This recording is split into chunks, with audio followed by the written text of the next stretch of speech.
Unlocked is brought to you by Invincible, a program designed to unlock the potential of people and teams inside your organization. Join companies like Pfizer, Delta, the CDC, Google, and Chick-fil-A, and others in over 116 countries that are currently using this program to increase productivity and develop healthy cultures. Access hundreds of hours of content that is accessible anytime, anywhere.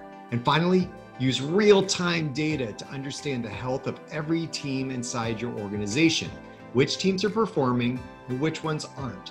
Then understand the why behind that performance. Get free access to Invincible for 30 days by visiting www.giant.tv/30days. Hi, everybody. Welcome to another episode of Unlocked, where we talk about unlocking the potential of our people, ourselves, society, humanity, in order to unlock the potential of organizations and our planet and whatever we're shooting for. Well, today I've got a very cool guest. Have you ever met a remote work guru? Well, you're about to today. So Deborah is going to talk to us today. She's from a company called VirtualWorks, where she's the founder and president. And she has been talking about remote work, telecommuting since 1999. Yes, that's a long time. She was talking about it before everybody was talking about it. She was talking about it when we had AOL dial-up modems and chat messages going on. Like, she was talking about it for a long time. She wrote books on it back then, and she's still writing books on it today, which she just released a new one called Remote Leadership. And she's going to talk to us about the contents of that book and about remote leadership and what that means for us now. She's been blowing up in 2020 for obvious reasons, and she's here with us today to talk some more. So, you ready? Let's go.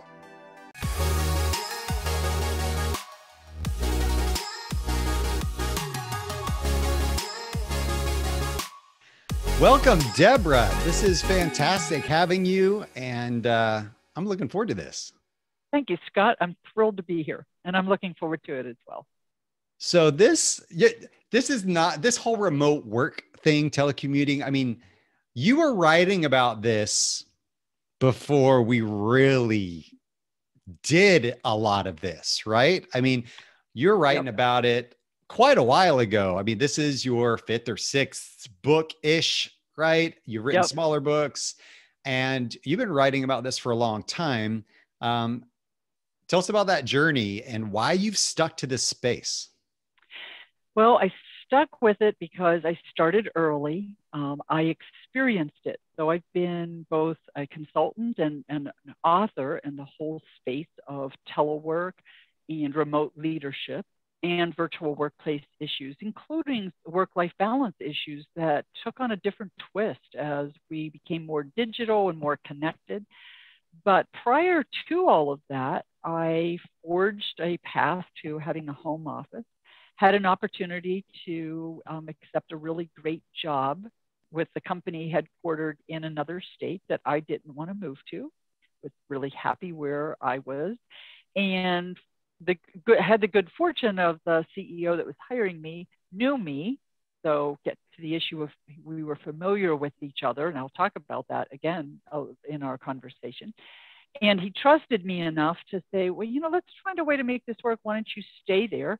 And we're installing video conferencing in our field offices. We'll just put one in your office.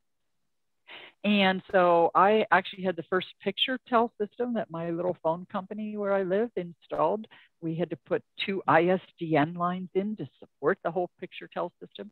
So I did that, managed a team of marketing people all around the country, and did that and thought, you know, this is probably the wave of the future. So to your point, I did publish my first book, 101 Tips for Telecommuters, in 1999. Which I was pretty shocked to discover how many years ago that really is now. Nobody's counting. We're good. Nobody's counting, right? So, and you know, it's changed so much and evolved. And when you think about it, the technology that we have now that we take for granted that facilitates all of this didn't exist in 1999. We had dial-up modems, for goodness sake. And so the ability to make this work well and to have people feel connected, be connected, and continue to be really good contributors through all of this, and for leaders to lead well. It's right here. Then the pandemic happened. And so I really am one of the few people that started in this field and was still in it. Lots of other people moved on to other things, retired. A couple of them passed away. I'm still here, thank goodness. And have just remained passionate about this and the potential of it and helping people do it well. This is really cool because you stuck with it. You were passionate about this. So I will admit, right? I help with internal team communication and leadership, personal brand development and whatnot. And yes, I used COVID as a way to repackage some of my content, right? Because it does apply and we need to be timely, and it can help remote teams with what I present. But like, I'm one of those like, oh, COVID's here, I need to adapt my content to match COVID. Not right. You. Like, you've been doing this since 1999. That is awesome. You even co-wrote this book with Jason, your co-author, remotely, like you've never met before. Right. It's very cool, actually. I hadn't thought about it till we were close to finishing writing the book. And Jason and I have known each other for more than 10 years. We were in an industry association relative to telecommuting. So we've kind of known each other. We've talked over the years. We never really collaborated on anything. We reconnected right after COVID happened and said, we both really have a lot of experience, and I wasn't ready to, move on to anything else. I really am very passionate about this. And we said, why don't we write a book? And so we did. I mean, we were just head down on this and, got this book out really quickly because of the urgency of giving people the tools that they need to do this well. We don't think the passage of COVID is going to mean everybody goes back to the office, and there's a lot of data to support that right now. But the truth is, Jason and I have actually never met each other. We've done lots of Zoom meetings and we've talked on the phone a lot, but we've never met. And we got a book done together, which anybody that's ever tried to write a report with somebody else knows it's really hard to collaborate that way. But we also lived through what some of the challenges are, which is, having a plan, changing the plan, adapting the plan, getting work done, giving each other feedback, and doing that from a distance. So we feel like we've, lived through a really important project, and we're very excited about this book and very excited about even some of the unknowns. So, the whole notion of hybrid teams, we're still trying to, everybody's still trying to figure out what's that really going to look like. Unknown, really. What's hybrid school look like? We see a lot of kids right now around the world, a lot of children and, high schoolers and college. Hybrid. Some people are there sometimes, they're there on different days. It's Monday, Tuesday, then they clean on Wednesday, Thursday, Friday, mixing it up. Some people are at home. Some of the kids are at home all the time. That's what hybrid is. It's just a different configuration at all times. The idea is we really need to start to think of ourselves as a remote first culture in our organization, so that remote is not the one-off odd person that is at home sometimes and in sometimes. This is just how we are. We're versatile. We move around. It's the moving parts, but we have to stay focused on being productive and collaborating together. So let's dive into the book a little bit. And so the book is called Remote Leadership: Successfully Leading Work from Anywhere and Hybrid Teams. Right. So what are the key components of the book? The keys to building trust from a distance? You talk about trust a lot. Obviously, we're talking about distance. What are the keys to doing that? What do you talk about in the book? Well, and trust is the first chapter in the book. It's not the sexiest topic, but we believe it's so critical. if you don't have a strong foundation of trust and you're not continually reinforcing and building that trust, the rest of it doesn't matter. So we can talk about having productive meetings, and we can talk about onboarding, and we do talk about all of those things in the book. But trust is primary. And here's why. If we don't have a good foundation of trust, then we can't accomplish much else. It's like any other relationship that we have. If there isn't a bond of trust, so how do we do that? Well, trust is riskier. There's greater likelihood that those bonds of trust can be broken when people aren't face to face, because, you know, we're social animals. We actually like to be together. And so a lot of people still are way more comfortable, can't wait to get back to the office. Now, I talk to a lot of people who are perfectly fine, love working from home, having the flexibility to live in different places. We see that in the real estate market. There's a lot of shifts going on right now, and people moving out of cities and expensive places. And we also see, you know, the people being zoomed out, they call it, you know, because of overload. I think it's kind of interesting when people complain about too many Zoom meetings. I always have to remind them, you know, when we were all in the office, didn't we just complain about too many meetings, period? I mean, does it really matter? So true. So yeah. true. Now, is there a dynamic where so much screen time makes that just that much harder, and it feels a tad more unnatural than hanging out in conference rooms together, going from one to the other all day, and you know, eating those stale donuts that were left over from the meeting in the morning? I don't know if we like that better. I guess that's okay. But well, I do feel like I visit the pantry a lot now. You know, okay. As opposed you still look pretty skinny. It's okay. Don't worry. Yeah, you're right. Because I'm home more. I just ride my bike a lot more now. Well, so there you go. Good. And great. So, I mean, I've done training, you know, what would have been classroom training, but we're doing it now in Teams for one of my clients. And, you know, when there's a lecture time or there's just information, people don't have to be interacting. I have one guy I see gets on his bike. He's still engaged. He's watching, but he's pedaling while he's doing that. Is there anything wrong with that? I mean, so long as he's engaged and he's not even blocking out his camera. So back to your point about trust. So building trust really starts with communication, which is chapter 2, by the way, but we talk about it, about how we need to ensure that we're communicating, both the quality of communication when we're in distant relationships and the frequency. So it's quality and quantity. And so it's really important to remember to reach out to people. You know, when we're on site together, we bump into each other, you know, in the restroom, in the break room, getting coffee, in the hallway, we stop by each other's office.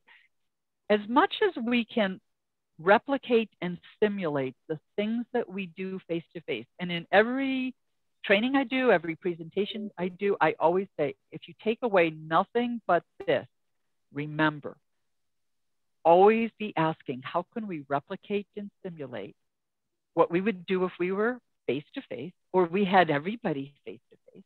How can we replicate and simulate that and do it virtually? There are all kinds of creative ways to do this. And now we've got the great technology to help us with that.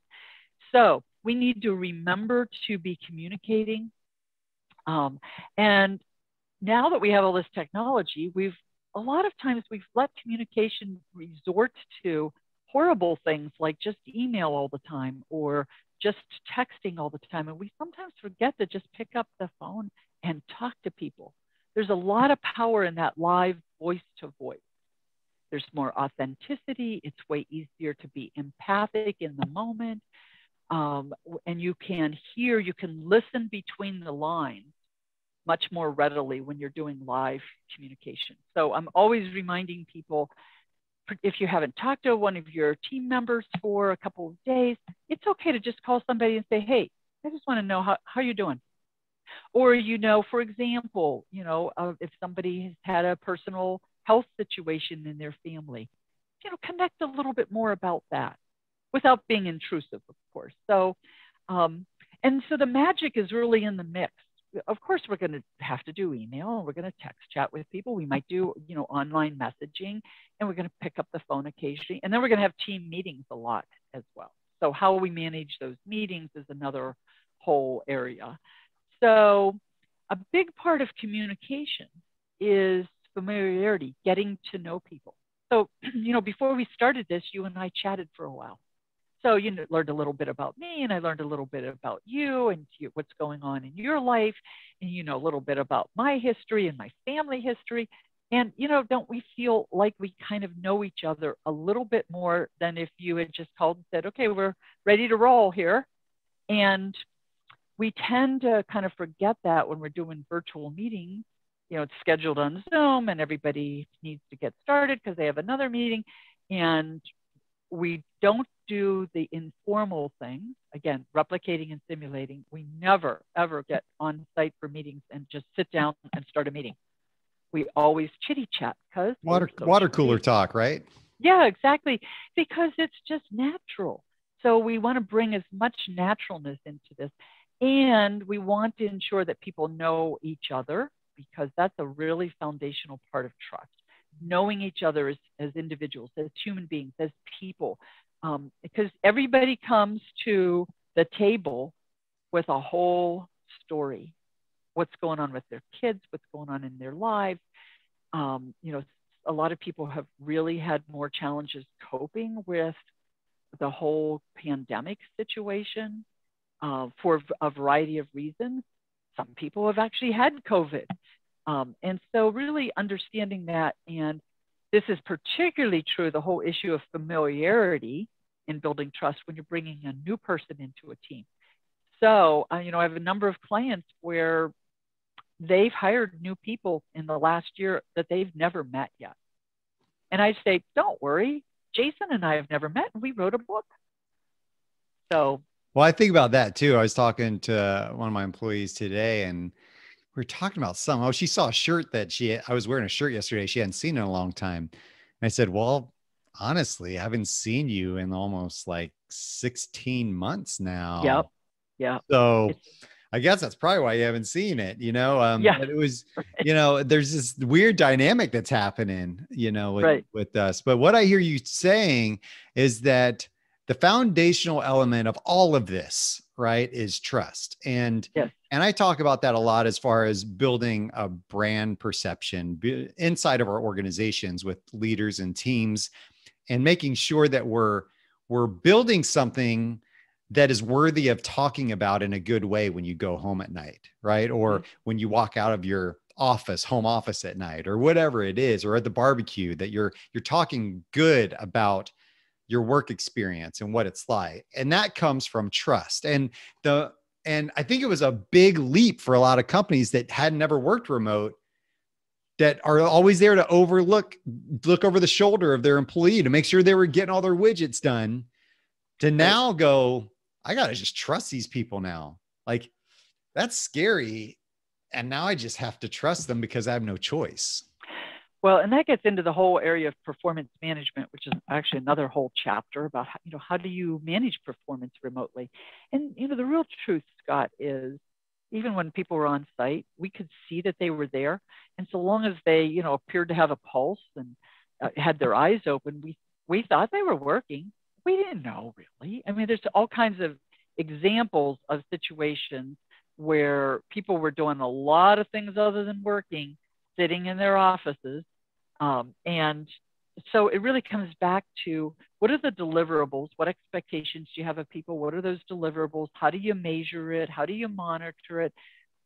And so I've long said the distributed workforce, taking everybody remote, actually forces us to be way more conscious about what we expect of people. And is it hours sitting at a desk, or is it deliverables? And how do you define that? And is everybody on the same page about that? And so there is now the element of trust in terms of, are people working? If you as a leader can't see the deliverable in some way, shape, or form beyond, that they would sign in by Zoom every day and you would watch them work, there's something wrong with how you've defined their position or how you're managing performance.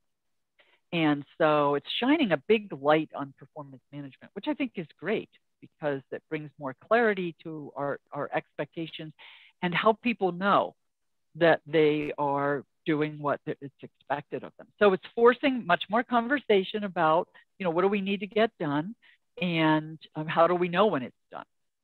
So how do leaders then so they're managing performance of their people. They're having to learn to trust their people more. People have always been remote are just like, sure. I mean, it's just what we've always done. But leading now in the digital age is a little bit different than it used to be. How do leaders now communicate effectively with their teams, or how do they show them that they're supporting them effectively? How do you talk about that? Yeah. So coaching and developing people is another big challenge. And early on, people were, remember when we first went into lockdown in the United States, we thought it was a 3-week adventure. That was way back last March, April. It's probably been like 4 or 5 weeks now, right? Yeah, 4 or 5 weeks. Yeah. I think 6 or 7. So, okay. Yeah. So, I mean, we're like months into this.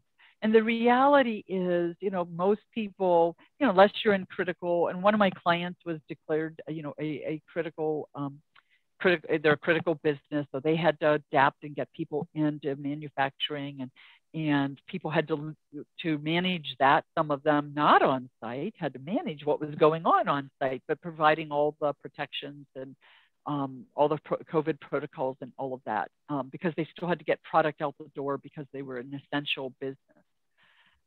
And so there's, all in other organizations, they're wondering why are we paying for all this real estate? Because the truth is, we sent people home, and one of the leaders that I interviewed for the book early on said, there are a whole bunch of jobs we thought never could be done remotely. We never even talked about that. And now we had to do it, and it's going really well. So that would call into question, what do we need to change in the future, and how do we leverage what people are able to accomplish? And how do we coach and develop them? Honestly, I don't think we've figured out some of that yet for this being an ongoing thing. I will tell you, for one of my clients, I was supposed to be doing on-site training for them, leadership training for all of the second half of 2020. Couldn't do that. We just pivoted and, did training, two-day team meetings of training, which is a bit of a slog to engage in something for 2 days remotely. But, that just forced me to say, okay, how can I simulate and replicate what we do in the classroom? How do we do this small group stuff? How do we do peer coaching within the context of this? And, get them offline and not doing the whole talking head thing for 2 days. I mean, that would be deadly. I could talk for 2 days about this stuff, but I didn't want to do that. So small group work, skill practicing, feedback, presentations, and mixing it up. But people have been deferring things like annual reviews because we want to sit down to talk about that. That is not happening. So we have to use this technology, and we have to recognize that, how would it be different if you and I were actually in the same room? It would just be feel a little more human, I guess, but it feels great to me that we can see each other. It's just as dynamic. And it's the reality. I don't even know where you are, and you're probably many states away. The idea of having to get on airplanes to travel, to drive 6 hours to do something that we can do very well through this technology, we have to look at that. Think about, because I did this for years, I would get on a plane and fly 2.5 hours for an hour-long meeting, and then wait for my flight back, and then go back, maybe miss, the flight gets canceled, and sleep over in the hotel without any luggage at great expense, not only travel expense, but time. And the erosion of productivity for me to do that when an hour-long virtual meeting takes care of it, People think we can't sell remotely. I've talked to a lot of salespeople who said, "Oh, as soon as this is over, I mean, I can manage my clients, but I really need to get out to talk to my prospects, and I have to be face to face." You know what I say? What makes you think they're going to want you in their office breathing on them face to face anytime soon? So you best learn how to advance sales and do that. Because this might be the way people want to have more efficient interactions with the people they buy from going forward. You talk about one of the biggest problems with companies and culture is not articulating it, right? And not helping people feel like they're part, like where they fit inside of the culture. Right? Oh, that's what's that about? Yeah, that's a really interesting point. And we have a whole chapter on culture, but I've long been interested in culture. And because that's really pretty fundamental. Actually, one of the chapters starts with, it starts like this. It says, it starts like everything with culture. Because while trust is important, culture is kind of the underlying element that shapes everything about an organization. And so I do think there's a big challenge. First of all, it was hard enough before getting everybody to understand, first of all, clarifying what our culture is, who we want to be, how we want to be, and the whole issue around the ethics of that, and how you communicate that and how you shape that. Now doing that remotely is a bigger challenge because these are sometimes not easy things to talk about. And so here's how I've always seen culture and change as we shift people to new areas of focus, or as we try to get them into the culture. I see it as, so let's say, you and I were leaders in an organization and we decided this is how we want people to be, this is how we want our company to be.